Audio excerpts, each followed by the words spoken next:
அம்மா மசாலா செஞ்ச கடாயில் கடைசியாக கொஞ்சமாக சாதம் கிளறி கொடுப்பாங்க. அது ரொம்ப டேஸ்ட்டாக இருக்கும். இன்றைக்கி அதுதான் நம்ம பண்ண போகிறோம். நம்ம இன்றைக்கி வந்து ப்ரானை வச்சு பண்ண போகிறோம். அதுக்கு இந்த மாதிரி ஒரு கடாயில் 2 டேபிள் ஸ்பூன் எண்ணெயை சூடு பண்ணிடலாம். அதுக்கப்புறம் இதில் சோம்பு, சீரகம், கருவேப்பிலையை பொரிய விட்டுடலாம். இதுக்கு வெங்காயம் ரொம்ப குட்டி குட்டியாக சாப் பண்ணியிருக்கிறது தான் ரொம்ப முக்கியம். வெங்காயம் சேர்த்துட்டு இது சீக்கிரம் வதங்கிறதுக்காக மஞ்சத்தூள், உப்பு சேர்த்துக்கிறேன்.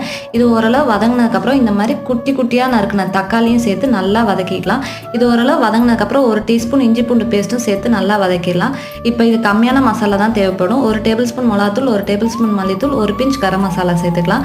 அது வதங்கினதுக்கப்புறம் நான் இன்றைக்கி 1/4 கிலோ ப்ரான்ஸை இந்த மாதிரி கழுவி க்ளீன் பண்ணி எடுத்திருக்கேன். அதையும் இது கூடவே சேர்த்துடலாம். ப்ரான்ஸ் சேர்த்தோடனே கொஞ்சமாக தண்ணி வெளியில் வரும். அது பத்தாது, இன்னும் கொஞ்சம் எக்ஸ்ட்ரா தண்ணி சேர்த்துக்கலாம். ரொம்ப தண்ணி சேர்த்துட்டிங்கன்னா கிரேவி மாதிரி ஆகிடும். இதை மூடி போட்டு 7லேருந்து ஒரு 10 நிமிஷம் லோ டு மீடியம் ஃப்ளேமில் வச்சே குக் பண்ணலாம். 7 நிமிஷத்துக்கு அப்புறம் ஓப்பன் பண்ணி இதை நல்லா சுருளை கிண்டிடலாம்.